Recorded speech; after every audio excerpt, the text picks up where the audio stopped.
అందరికీ నమస్కారం. ఇక్కడికి విచ్చేసినటువంటి పుర ప్రముఖులకు, గ్రామ పెద్దలకు, విజ్ఞులకు, అనుభవజ్ఞులకు, దేశభక్తులకు, శ్రేయభిలాషులకు, కార్యదక్షులకు, బహుముఖ ప్రజ్ఞాశాలులకు, అతిరథ మహారథులకు వందనం, అభివందనం. ఈరోజు ఒక పర్వదినం. ఈరోజు వినాయక చవితి.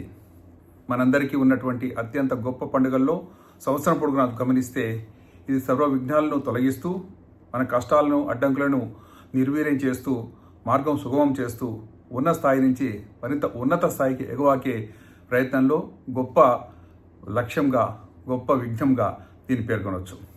అయితే విఘ్నేశ్వరుడు అంటే వినాయకుడు, గణనాథుడు మనందరికీ ప్రీతిపాత్రమైనటువంటి దేవుడు. ఈ యొక్క సంస్కృతి కానీ, ఈ పండగ కానీ 1892లోనే భారతదేశంలో అత్యంత ప్రశస్తి ఎక్కినటువంటి గొప్ప పండుగ. ఎందుకంటే అలనాడు దాస్య శృంఖలాలలో మగ్గిపోతున్నటువంటి భరతమాతని విడిపించాలని, స్వేచ్ఛావాయులు పీల్చాలని భారతదేశం చేస్తున్నటువంటి స్వాతంత్ర పోరాటంలో ఇది అత్యంత ముఖ్యమైనటువంటి భూమికను పోషించిందనడంలో ఎటువంటి సందేహం లేదు. ఎందుకంటే father of Indian freedom movement అంటే బాల గంగాధర్ తిలక్ స్వాతంత్రం నా జన్మ హక్కు అని నినదించినటువంటి కథన రంగంలో దుమికిన కొదమ సింహం అది. వారిచ్చిన నినాదం భారతీయుల్లో ఐక్యతను, దేశ సమైక్యతను కాపాడే విధంగా, స్వాతంత్ర సమర శంఖం పూరించే విధంగా, ప్రతి వ్యక్తిలో భారతీయతను రగిలించే కారణంగా కూడా దీన్ని పేర్కొనవచ్చు. ఎందుకంటే ఆ క్రమంలో ప్రతి ఇంట్లోనూ, ప్రతి వీధిలో, వాడవాడల, ప్రతి నగరంలో గణేశుని విగ్రహాలు కానీ, ఉత్సవాలు కానీ లక్షలాది మంది, కోటాను కోట్ల మంది, అప్పుడు 40 కోట్ల మంది కూడా పాటించినటువంటి అత్యంత ప్రీతిపాత్రమైనటువంటి పండగ అది చూసి బ్రిటిష్ వాడి అంటే రవి అస్తమించిన బ్రిటిష్ సామ్రాజ్యం కుప్పగూలిపోతుందేమో, బీటలు వారిపోతుందని భయపడ్డాడు. అందువల్లనే గణేష్ ఉత్సవాల్ని వారు నిషేధించడం కూడా జరిగింది. అయినా సరే దాన్ని బేఖాతరు చేస్తూ ప్రతి భారతీయుడు కూడా ఈ గణేష్ ఉత్సవాలు అత్యంత గొప్పగా, ఉత్సాహంగా పాల్గొంటూ, వైభవపేతంగా, శోభాయమానంగా తీర్చిదిద్దుతూ ప్రతి సంవత్సరం కూడా దినదిన ప్రవర్ధమానంగా ఈ పండుగని పాల్గొంటూ లేక జరుపుకుంటూ ఈ రోజున ఈ స్థాయికి తీసుకొచ్చారంటే అది నిజంగా చంద్రునికో నూలుపోగు లాంటిది. ఎందుకంటే ప్రతి ఇంట్లోనూ అసలు వినాయకుడు విగ్రహం లేనటువంటి ఆ కుటుంబాలే లేవు, ఆ ఊళ్ళే లేవు, ఆ వీధులే లేవు. గణేష్ నిమజ్జనాన్ని తీసుకెళ్తుంటే రోడ్లన్నీ కూడా జనసంద్రమై అసలు రోడ్లు పట్టక ప్రజల లేక ఈ అశేష జన ప్రవాహం ఎలా వచ్చింది, ఏమిస్తే వచ్చింది అంటే ఎవరు ఒక రూపాయి ఇస్తే వచ్చిన వాళ్ళు కాదు. నా భరతమాత, ప్రతి భరత ముద్దు బిడ్డ కూడా నా భరతమాతని విడిపించుకుంటాను, ఈ చెర నుంచి మనం విడుదల కావాల్సిందే, ఈ దొంగలు మన దేశాన్ని వదిలిపోవాల్సిందే, స్వతంత్రం మనకు సిద్ధించాల్సిందే. అందుకు వినాయక చవితి ఒక గొప్ప ఆరంభంగా, సర్వ విఘ్నాలు తొలగించే విధంగా కూడా ఈ పండుగ ఉందని చెప్పడంలో ఎటువంటి అతిశయోక్తి లేదు. అయితే దీనికి చారిత్రక నేపథ్యం ఉంది. ఎలా ఇది మొదలైంది, అసలు దీని యొక్క వృత్తాంతాలు ఏంటి తెలుసుకుందాం. ఎందుకంటే గణేశుడు ఎలా మొదలయ్యాడు, ఆయన సర్వవిఘ్నాలని తొలగించేటువంటి ప్రథమ దేవుడుగా ఎలా అవతరించాడు తెలుసుకుందాం. పూర్వకాలంలో గజాసురుడు అనేటువంటి ఒక రాక్షసుడు ఉండేవాడు. అతను శివభక్తుడు. ఎంతో ప్రీతిపాత్రంగా కొన్ని సంవత్సరాల పాటు కఠోర దీక్ష చేసి తపస్సు యొక్క ఫలితంగా పరమశివుడే ఆయన ప్రత్యక్షమయ్యాడు. పరమశివుడు బోళాశంకరుడు. అంత గొప్పగా ప్రార్థించినటువంటి ఆ గజాసురుడికి ప్రత్యక్షమై నీకు ఏ వరం కావాలా నేను ఇస్తాను అని తెలపగా అతను కుట్రపూరితంగా, దొంగబుద్ధితో ఆయన కోరిన కోరిక ఏంటయ్యా అంటే, మీరు చాలా సంపన్నులు, చాలా శక్తివంతులు, మీరు నా పొట్టలో ఉండాలి, దాని ద్వారా అసలు నన్ను ఎవరు చంపకుండా చూడగలగాలి అని ఆయన కోరినటువంటి అది విని పరమశివుడు ఆశ్చర్యచకితుడయ్యాడు. నేను మీ పొట్టలో ఉండడం ఏంటి అంటే, మీరు నా వద్ద ఉంటే నా జోలికి ఎవరు రారు, అప్పుడే నేను అత్యంత గొప్ప సంపన్నుడుగా కానీ లేక సర్వశక్తిమంతుడుగా కానీ పేరొందుతాను, నన్ను జయించే వాడే ఉండడని చెప్పినప్పుడు ఇచ్చిన మాటకు పర్యవసానంగా వినక తప్పలేదు. పరమశివుడు ఆ గజాసురుడైన రాక్షసుడి యొక్క పొట్టలో నెలకొండసాగాడు. ఇంతకాలమైనా సరే పరమశివుడు ఇంటికి రాడేంటి, కైలాస పర్వతానికి అసలు రావడం లేదేంటి అని పార్వతీదేవి కిన్నురాలై అప్పుడు మహావిష్ణువు దగ్గరికి వెళ్ళి మొరపెట్టుకుంది. పరమశివుడు ఎవరికి ఏ వరం ఇచ్చారో ఆయన ఎవరికి ప్రసన్నమై ఎటువంటి వరాలు ఇచ్చాడో మరి కనుక్కోండి అని చెప్తే మహావిష్ణువు తన దివ్య దృష్టితో పరమశివుడు గజాసురుడు యొక్క పొట్టలో ఉన్నాడని, అతన్ని జయించడం కష్టమని, ఎందుకంటే ఆ వరం యొక్క ప్రభావం వల్ల అతను చాలా శక్తివంతుడు అయ్యాడని తెలుసుకున్న తర్వాత ఎలాగైనా సరే మీరే ఆయన్ని బయటకు తీసుకురావాలని చెప్పి పార్వతీదేవి మహావిష్ణువుకి ప్రాధేయపడ్డది, మొరపెట్టుకుంది. అప్పుడు ఆయన ఆలోచించి ఆయన ఒక జనరల్గా ఉన్నటువంటి నాదస్వర బృందంతో ఎద్దుల నందీశ్వరులతో ఒక ఊరేగింపుగా వెళ్ళి చక్కటి నృత్య ప్రదర్శన చేశాడు. ఆ నందిల యొక్క ఆ లయబద్ధమైనటువంటి ఆ నృత్యం కానీ, అక్కడ ఉన్నటువంటి నాదస్వరం కానీ, లేక అక్కడ ఉన్నటువంటి వాయిద్యకారులు కానీ ఆ గజాసురుణ్ణి ఎంతో రంజింపజేశారు. దానికి పర్యవసానంగా మీకు ఏం కావాలి కోరుకోండి, నేను ఇస్తాను, వరమిస్తాను అన్నప్పుడు ఆ జంగమదేవర వేషంలో ఉన్నటువంటి మహాశివుడు మహావిష్ణువు ఏం కోరాడంటే, మీ పొట్టలో ఉన్నటువంటి పరమశివుడు మాకు కావాలి అనగానే ఒక్కసారి దిగ్భ్రాంతికి చెందినటువంటి ఆ గజాసురుడు, ఆ వచ్చిన వారు ఎవరో ఆయనకు అర్థమైపోయింది. ఆయనే మహావిష్ణువు. మహావిష్ణువుతో పోరాడడం అసాధ్యం, ఆయనతో గెలవడం అనేది కాని పని. అలాంటప్పుడు తను ఒప్పుకొని ఓడిపోయానని అంగీకరించి ఆ తర్వాత పరమశివుడిని వదిలిపెట్టడం తప్ప అతనికి గత్యంతరం లేదని తెలుసుకున్న తర్వాత, నేను పరమశివుడిని ఇచ్చేస్తాను కానీ నాకు ఒక వరం ఇవ్వండి అని కోరాడు గజాసురుడు ఆ మహావిష్ణువుని. నా శిరస్సు ఎల్లప్పుడూ పూజింపబడాలి, ముల్లోకాల్లో ప్రజలందరూ కూడా నన్ను గౌరవించాలి అని ఒక కోరిక. రెండవది, నా చర్మాన్ని మీరు మీ చర్మంపై ధరించాలి అని 2 కోరికలు కోరాడు. ఆ రెండింటినీ మహావిష్ణువు తను ఇష్టంగానే ఒప్పుకొని తనతో వచ్చినటువంటి నందీశ్వరులను సైగ చేశాడు. ఆ నందీశ్వరులు తమ కొమ్ములతో గజాసురుడు యొక్క పొట్టాన్ని చీల్చి పరమశివుడిని బయటకు తీసుకొచ్చాయి. అలా విడుదలైనటువంటి పరమశివుడు కైలాస పర్వతానికి వస్తున్నాడని తెలుసుకున్నటువంటి పార్వతీదేవి ఎంతో సంతోషించి ఆయన వచ్చేటప్పటికల్లా స్నానం చేసి ఆయనకు ఇష్టమైనటువంటి పిండి వంటలు తయారు చేసి ఆయనకు ఎదురెళ్ళి ఆహ్వానించాలి అనే ఉద్దేశంలో ఆమె తన ఇంటి బయట ద్వారపాలకునిగా నలుగుతో తయారు చేసిన ఒక బొమ్మని మొదలుగా తయారు చేసి దానికి ప్రాణం పోసి, బాలక నువ్వు ఇక్కడే నిలబడు, ఎవరు వచ్చినా సరే లోపల రానివ్వకు, నేను స్నానం ఆచరించి తర్వాత ముస్తాబవుతాను, పరమశివుడు రాబోతున్నారు అని చెప్పింది. అయితే ఇదంతా తెలియకుండా వచ్చినటువంటి పరమశివుడికి తన ఇంట్లోకి వెళ్తుండగా ఈ బాలుడు నలుగుతో చేసినటువంటి ఆ బాలుడు అడ్డుపడ్డాడు. ఎంత వారించినా సరే ఎట్టి పరిస్థితుల్లో ప్రవేశం లేదని, పార్వతీదేవి గారి యొక్క ఆజ్ఞ అని, తన ప్రాణం పోయినా సరే తను ఎవరిని పోనివ్వనని చెప్పినటువంటి ఆ బాలుడిని చూసి ఒకంత విసుగు చెంది ఆ బాలుడి యొక్క తల నరికి పరమశివుడు లోపలికి వెళ్తాడు. అక్కడ సర్వసిద్ధంగా ఉన్నటువంటి పార్వతీదేవి అతనికి చక్కటి భోజనాన్ని అందిస్తూ సడన్గా ఆమెకు వచ్చినట్టు ఆలోచన ఏంటంటే, బయట ఉన్న నలుగుతో తయారు చేసిన ఆ బిడ్డ ఏమయ్యాడని కోరగా అని తెలుసుకోదలసగా అప్పుడు పరమశివుడు చెప్పాడు, ఆ అబ్బాయి ఎవరో మొండిగా ప్రవర్తించాడు, అందువల్ల అతని తల నేను నరికేశాను చెప్పాడు. అరేరే, అతన్ని సొంత బిడ్డలాగా నేను చూసుకుందాం అనుకున్నాను, పెంచుకుందాం అనుకున్నాను, నేనే అతని ప్రాణం పోశాను, మరి ఎలా ఉన్నాడని చూస్తే అతను విగత జీవిగా పడి ఉన్నాడని చెప్పాడు. ఎలాగైనా సరే ఇతన్ని బ్రతికించండి అని చెప్పి పార్వతీదేవి పరమశివుడిని వేడుకోగా గజాసురుడు యొక్క ఆ కోరిక అతనికి గుర్తొచ్చి అక్కడే పడి ఉన్నటువంటి ఆ బాలుడి యొక్క తలకి గజాసురుడు యొక్క అతని మొండానికి తలను అతికిచ్చాడు. అతని పేరే గజాననుడు అని పెట్టారు. ఆ గజాననుడే పార్వతీ పరమేశ్వరుల యొక్క మొదటి బిడ్డగా పెరుగుతూ వచ్చాడు. ఆయనే మనందరూ కూడా వినాయకుడు అని కూడా పిలుస్తున్నాం. ఈ క్రమంలో దేవతలందరూ కలిసి ఒకసారి పరమశివుడి దగ్గరికి వెళ్ళి ఏదైనా గొప్ప కార్యక్రమం లేక వినూత్నమైనటువంటి ప్రణాళిక రచించినప్పుడు ఎటువంటి విఘ్నము రాకుండా ప్రార్థించడానికి ఒక దేవుని ప్రసాదించమని అడిగినప్పుడు పరమశివుడు తన బిడ్డల వైపు చూశాడు. అక్కడ వినాయకుడు, ఇక్కడ కుమారస్వామి చాలా శక్తివంతుడు, వేగంగా పరిగెత్తగలడు, అతని యొక్క వాహనం నెమలి.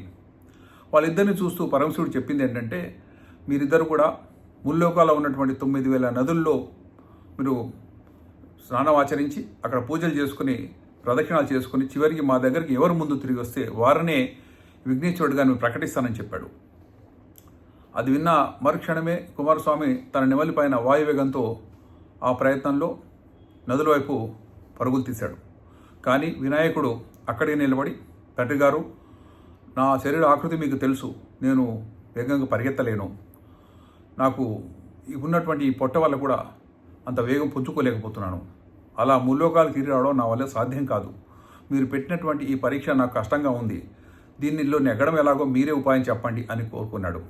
అందుకు పరమశివుడు కొంతవరకు సానుభూతి చూపించి, నీకు నారాయణ మంత్రం చెప్తాను. ఆ నారాయణ మంత్రాన్ని గనక నువ్వు ఉచ్చరిస్తూ ఉంటే ముల్లోకాలకు వెళ్ళి అన్ని నదుల్లో శుభ స్నానాలు ఆచరించినటువంటి ఫలితం దక్కుతుందని చెప్పగా ఆ నారాయణ మంత్రాన్ని జపిస్తూ ఉంటూ అలాగే తల్లిదండ్రుల చుట్టూ ప్రదక్షిణాలు చేస్తూ ఉండిపోయాడు వినాయకుడు.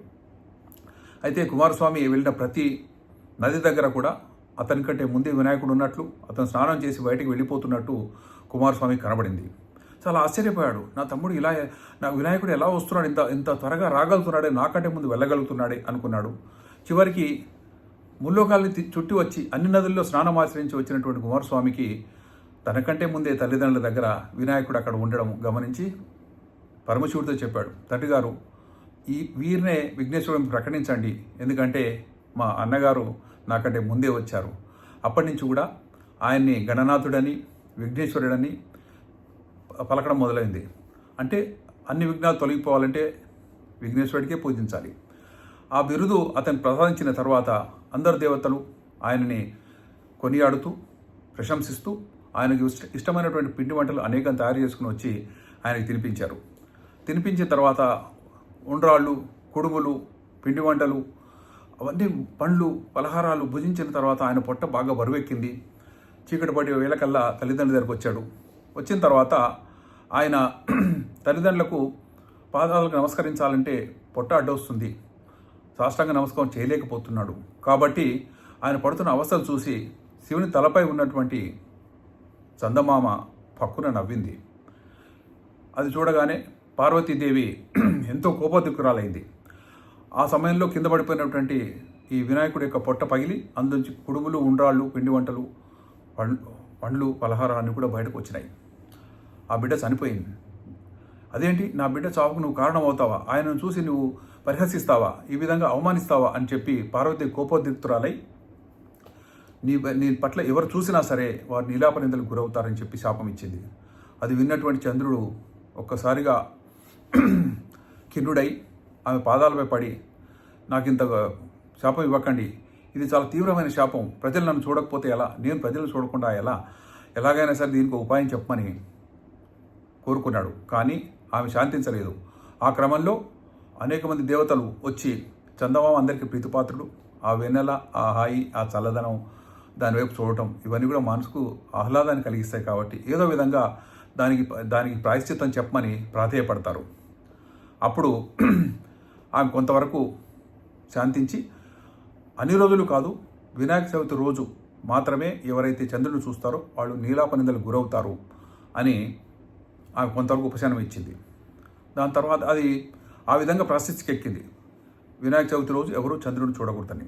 అయితే ఈ క్రమంలో శ్రీకృష్ణ పరమాత్ముడు తను ఇష్టమైనటువంటి పాలను పిండుతూ ఆ పాల గిన్నెలో చంద్రుని యొక్క ప్రతిబింబాన్ని చూశాడు. అది అనుకొని చూసింది కాదు, అది కాకతాళీయంగా జరిగిపోయినటువంటి సంఘటన. అది చూడగానే కృష్ణుడు, అయ్యో, నేను ఈరోజు చంద్రుడిని పరోక్షంగానైనా చూశాను, నాకు ఎటువంటి నీలాపనిందలు వస్తాయో, ఏ కష్టాలు ఎదుర్కొంటానో అని బాధపడుతూనే ఉన్నాడు. సరిగ్గా అదే జరిగింది. సత్రజిత్తు అనే రాజు తనకి ఒక శమంతక మణి అనే మణి దొరుకుతుంది. ఆ మణి చాలా ప్రకాశిస్తుంది, అది చాలా గొప్పది అని విన్నటువంటి శ్రీకృష్ణుడు ఆయన దగ్గరకు వెళ్ళి ఆ శమంతక మణిని తనకి కోరినప్పుడు ఆ సత్రజిత్ గారు చెప్పింది ఏంటంటే, ఇది రోజుకి 8 బారులకు బంగారం పెడుతుంది, దీన్ని ఏ మూర్ఖుడైనా వదులుకుంటాడా, ఎట్టి పరిస్థితిలో నేను ఇవ్వను అని చెప్పినప్పుడు శ్రీకృష్ణ పరమాత్ముడు చేసేదేమీ లేక వెనుతిరిగాడు. సత్రజిత్తు తన సమంతకం తన వద్దే ఉంచుకున్నాడు. కానీ కొద్ది రోజుల్లోనే ఆ సమంతకమణి పోయిందని అతను తెలిసి చాలా బాధపడ్డాడు. ఏమై ఉంటుంది అని చెప్పి, శ్రీకృష్ణుడే దొంగిలించాడేమో అనే ఒక నింద. కాబట్టి దాన్ని ఎలాగైనా తిరిగి శ్రీకృష్ణుని తేవాలని చెప్పి ఆయన దండోర వేయిస్తాడు. అసలు జరిగిందేంటయ్యా అని తెలుసుకోదలుచుకుంటే సత్రజిత్తు యొక్క తమ్ముడు ప్రసేనుడు ఆ శమంతకమణిని ధరించి అడవికి వేటకెళ్ళాడు. ఆ మణిని చూసి, దాని ప్రకాశాన్ని చూసి ఒక సింహం అతనిపైన దాడి చేస్తాను చంపేసి ఆ శమంతకమణిని తీసుకెళ్తుండగా ఒక భల్లూకము ఆ సింహం కంటే బలవంతమైనటువంటి ఆ భల్లూకము ఆ సింహాన్ని చంపి ఆ సమంతకమణిని తీసుకొని తన గుహ వైపు వెళ్ళి అక్కడే ఆడుకుంటాను తన బిడ్డకు ఆట వస్తువుగా ఇచ్చింది. ఇది జరిగిన విషయం. కానీ వచ్చిన నింద మాత్రం శ్రీకృష్ణుడు దీన్ని దొంగిలించాడని, తను ఇవ్వనందుకు కక్ష కట్టి మరీ తన తమ్ముడిని చంపాడని, తను తీసుకున్నాడని చెప్పి ఆ నీలపందలు విన్న శ్రీకృష్ణుడు ఈ నిందని నేనే తొలగించుకోవాలి, నాకు అసలు ఏ పాపం ఎరగదు, నాకు ఆ శమంతకునితో సంబంధమే లేదని అడిగాను, సత్రజిత్తు వద్దన్నాడు, నేను నా పని నేను చేసుకుంటున్నాను తప్పితే దాని పట్ల నేను ఎటువంటి కుట్రని పనలేదని చెప్పినా సరే విన్నవాడు లేడు. అప్పుడు చివరికి తనే శమంతకుడిని వెతుకుదామని బయలుదేరినప్పుడు అడవిలో ప్రసన్నుడి యొక్క కళేబరాన్ని, అతను చనిపోయిన తర్వాత అతని శరీర భాగాల్ని గమనిస్తూ ముందుకెళ్తే ఒక సింహము దాని యొక్క గోళ్ళు కానీ దాని యొక్క పళ్ళు కానీ చూస్తే ఆ సింహాన్ని చంపినటువంటి భల్లూకం యొక్క అడుగుజాడ కనబడ్డాయి. అవి నడుచుకుంటూ అడుగుజాడ వెళ్తూ ఒక గుహలోకి వెళ్ళాయి. ఆ గుహలో చిన్న పాప ఆడుకుంటూ శమంతకమణితో అలా పక్కన పెట్టుకుని తను గంతులేస్తూ ఉంటే దాన్ని చూసి ఇది శమంతకమణి సత్రజిత్తుకు చెందింది అని ఆయన తీసుకుని వెళ్ళిపోతుంటాడు. ఆ వెళ్ళిపోతుండగా ఆ పాప గట్టిగా అరుస్తుంది, నా శమంతకమణి తీసుకెళ్ళిపోతున్నారు ఎవరు అని చెప్పి.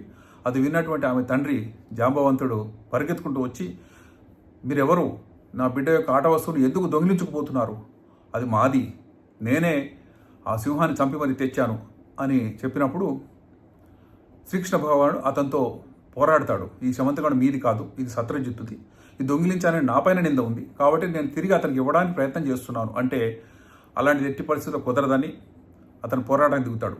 అలా పోరాడుతూ అత్యంత శక్తివంతమైనటువంటి జాంబవంతుడు 18 రోజుల కల్లా నెమ్మదిగా క్షీణించడం మొదలు పెడతాడు. అదేంటి, నేను ఓడించినటువంటి మనిషే లేడు, ఈ వ్యక్తి ఎవరో వచ్చి ఇన్ని రోజులైనా సరే నేను జయించలేకపోతున్నాను, నా శక్తులే ఉడిగిపోతున్నాయి, నేను క్షీణించిపోతున్నాను, నేను చనిపోబోతున్నాను అని తెలుసుకున్నటువంటి ఆ జాంబవంతుడు ఒక్కసారిగా ఆ వ్యక్తి కాళ్ళపై పడి, మీరు ఎవరు, ఎలా ఇంత శక్తివంతుడుగా ఎలా ఉన్నారు, మీరెవరు అంటే తను శ్రీకృష్ణుని చెప్పినప్పుడు అప్పుడు ఒకసారిగా ఆయన కాళ్ళ మీద పడి వేడుకుంటాడు. నేను మిమ్మల్ని ఒక వరం కోరాను, శ్రీకృష్ణ పరమాత్ముడితో చెప్తున్నాడు జాంబవంతుడు. త్రేతాయుగంలో మీరు శ్రీరాముడుగా ఉన్నప్పుడు నేను వానర సంతతితో ఉండి ఆ సమయంలో మీకు వంతెన కట్టే సమయంలో నేను ఎంతో కృషి చేశాను, నా కృషికి మెచ్చి మీరు ఒక వరం అడిగారు, వరము అడగమని చెప్పారు. అప్పుడు నేను అడిగిన వరం ఏంటంటే సాక్షాత్తు మీతో నేను పోరాడాలి, యుద్ధం చేయాలి, ఆ అవకాశం నాకు ఇవ్వమని అడిగాను. దానికి పర్యవసానంగా అనేక వేల సంవత్సరాల తర్వాత ఈరోజు మీతో పోరాడే భాగ్యం కలిగింది, అవకాశం కలిగింది, చివరికి మీతోనే ఓడిపోతున్నాను, సంతోషంగా ఓడిపోతున్నాను అని చెప్పి ఆయన శరణుజొచ్చాడు. ఆ తర్వాత ఆ శమంతకమణిని శ్రీకృష్ణుడికి అప్పగిస్తూ నా బిడ్డ జాంబవంతుడు కూడా మీరు స్వీకరించండి, భారీగా స్వీకరించండి అని చెప్పాడు. సరే, ఆ రెండింటిని తీసుకుని శ్రీకృష్ణుడు సత్రజిత్తు దగ్గరికి వెళ్ళి విషయమంతా చెప్పాడు.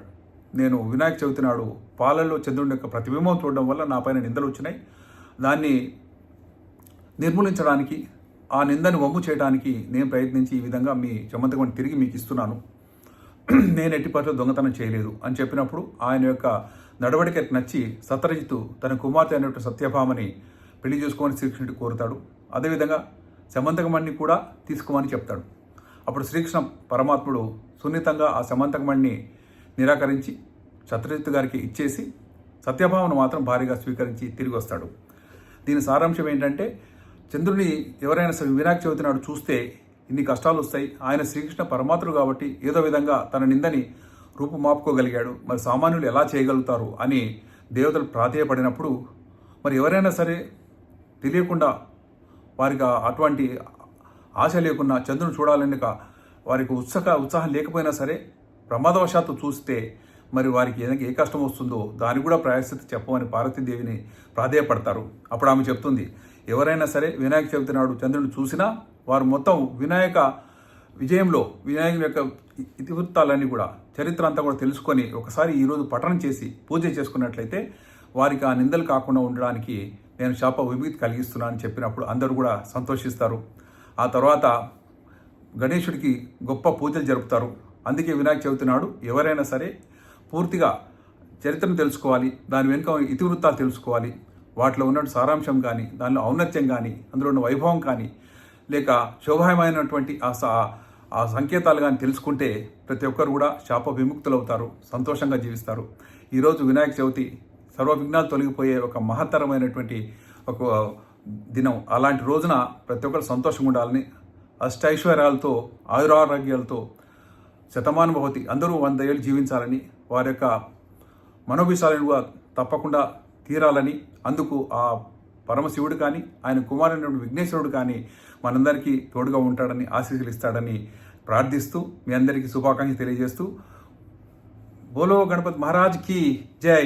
గణపతి బప్ప మోరియా, గణపతి బప్ప మోరియా.